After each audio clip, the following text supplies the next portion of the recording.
So, this is a book review of a book called The Paranoid Style in American Politics.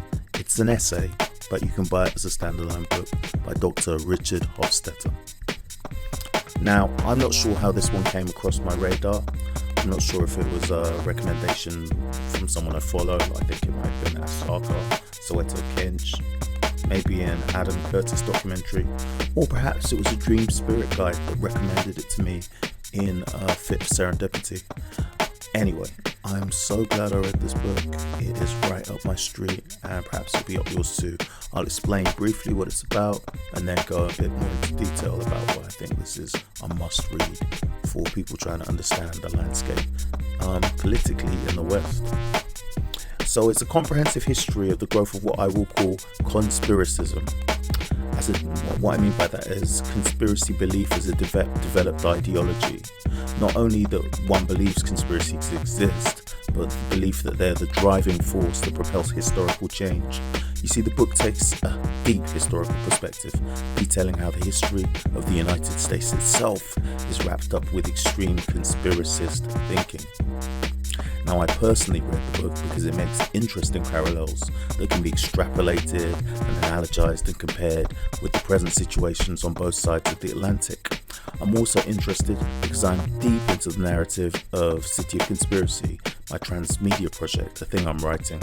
Most recently, I'm working on an app that details the South London citizens' journalists' attempts to deal with the terrible events and conspiracy in the modern day.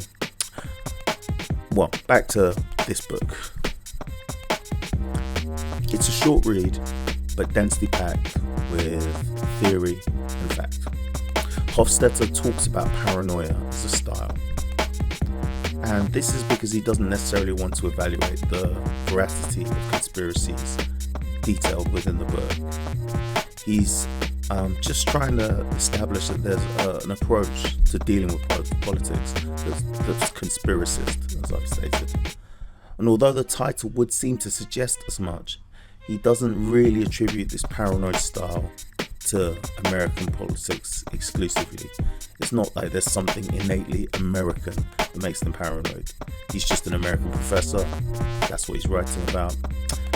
And since we're all in the many ways riding on the coattails of the Americans, we're all now Americans across the globe, many of us, I think it's instructive to examine his thesis and kind of think, okay, yeah, how does that work in my context? So the book's, like I said, it's a short volume. The theory is all embedded in like the narrative of facts. The book narrates a story at its heart, a story of loss and decay at the heart of the American conspiracist movement. And quoting sociologist Daniel Bell, the book says, from a past when those who believed in conspiracies thought they were protecting a social order that was under imminent threat and danger, to a situation post-Second World War where the modern right believed that America has largely been taken away from them and their kind, though they are determined to try and repossess it and prevent the final destructive act of subversion. In their red caps, make America great again. Right, so to build a solid basis for this idea, the book details conspiracist movements throughout America's history.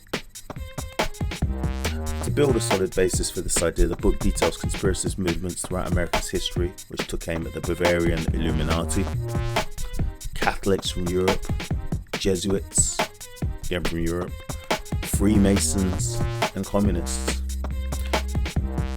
It also simplifies America's ills at the time he wrote the book, so it gives us an understanding of what the 60s were. I found this book extremely informative, well written, and penetratingly insightful about the growth of conspiratorial thinking in mainstream American politics and culture. The sources are all catalogued, which means there's lots of stuff to sort of branch off with and to study as further reading. And Hofstadter, although he can be a little dry in places, he generally tells this story with an eloquent seriousness that entertains and informs. So I'm going to give this book 4.5 stars out of 5.